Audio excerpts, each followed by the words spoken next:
Vecumnieku apvienības pārvaldes vadītāja min, ka vienīgais veids, kā pašvaldība var palīdzēt, aicināt iedzīvotājus adoptēt kaķus.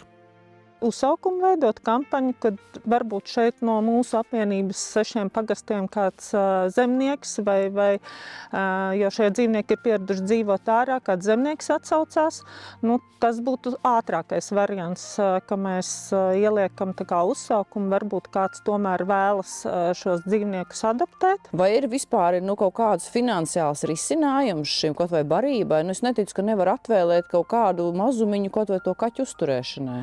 No pašvaldības resursiem šobrīd nav. Mēs varam organizēt kādu kampaņu, kad iedzīvotāji vāc ziedojumus dzīvniekiem barības veidā.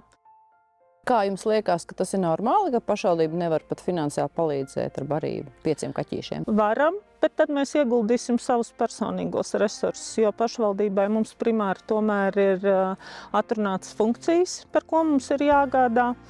Un līdz ar to tas ir jādara konceptuāli. Mēs nevaram vecumnieku apvienības pārvaldē darīt savādāk kā citās pārvaldēs.